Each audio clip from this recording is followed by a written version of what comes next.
Hi, this is video lecture 16.4 on the U.S. government controls the home front. When war was declared on Japan and the Axis powers, thousands of Americans volunteered to join the military.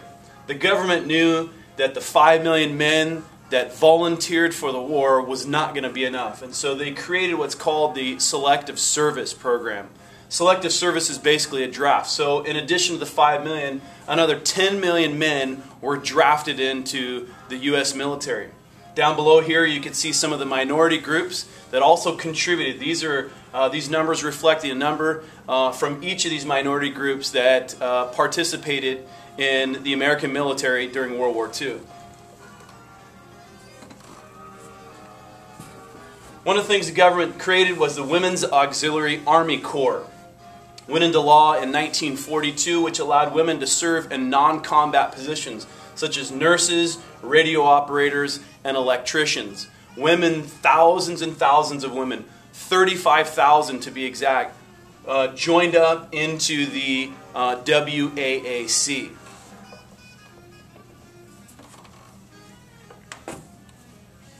Next, the government created the Office of Price Administration.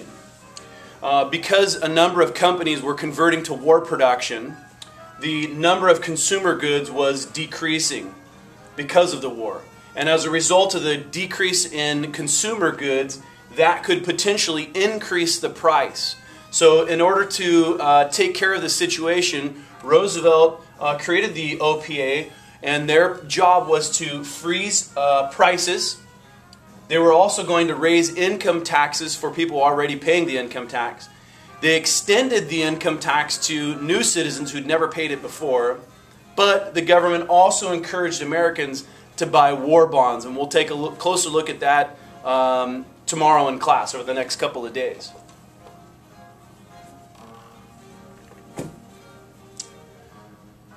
The government also created the War Production Board, the WPB. And that board was specifically tasked with determining which companies were going to be converted into war production companies, and also making sure that the available resources were allocated to those companies. So you may have a car company that would be converted into creating tanks, let's say.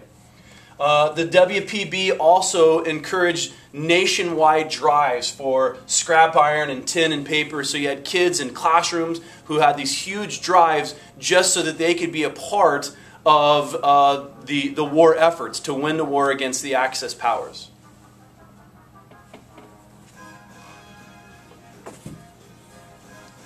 Early in the war, the government also created the Office of Scientific Research and Development, OSRD, and that really was a group of scientists, and their job was to develop equipment and weapons that were going to help with the war effort.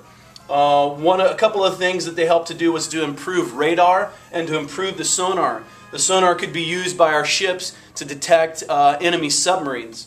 One of the most important things that the OSRD was tasked with was the Manhattan Project. This was a secret project. And having developed having known that the uranium atom could be split, which would create a massive amount of energy, the OSRD, through the Manhattan Project, their job was to research and develop an atomic bomb.